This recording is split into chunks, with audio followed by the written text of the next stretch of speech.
राज्यातील लाखो महिलांसाठी महत्त्वाची असलेली लाडकी बहीण योजना सध्या पुन्हा चर्चेत आहे। नोव्हेंबर महिन्याचा हप्ता अनेक लाभार्थी महिलांच्या खात्यात अद्याप जमा झालेला नाही। यामुळे महिलांमध्ये संभ्रम, चिंता आणि संताप व्यक्त केला जात आहे। अनेक महिलांनी बँक, CSC केंद्र, अंगणवाडी सेविका आणि ग्रामपंचायतीकडे चौकशी केली असता सिस्टम अपडेटमध्ये अडचण, कागदपत्रे अपूर्ण, आधार बँक लिंक नसणे अशी कारणे सांगितली जात आहेत। पैसे का आले नाहीत? आधार कार्ड बँक खात्याशी लिंक नसणे, बँक खाते DBT साठी सक्रिय नसणे, अर्जामध्ये चूक, KYC अपूर्ण, सरकारकडून तात्पुरता विलंब। आता काय करावे?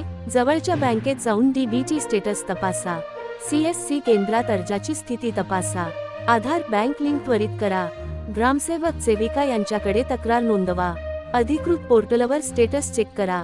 सरकारचे स्पष्टीकरण, सरकारकडून स्पष्ट करण्यात आले आहे की पात्र महिलांना हप्ता नक्की मिळेल, फक्त थोडा विलंब होऊ शकतो, कोणाचाही हक्क जाणार नाही असे आश्वासन देण्यात आले आहे। त्यामुळे घाबरून जाऊ नका, चुकीच्या अफवांवर विश्वास ठेवू नका आणि योग्य पद्धतीने तपासणी करा।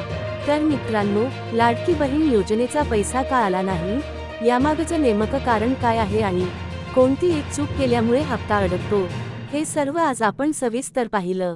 जर तुमचाही हप्ता अजून खात्यात जमा झाला नसेल तर घाबरून जाऊ नका। आज सांगितलेले मुद्दे नीट तपासा, आवश्यक कागदपत्रे अपडेट करा आणि अधिकृत पोर्टलवर स्टेटस नक्की पहा।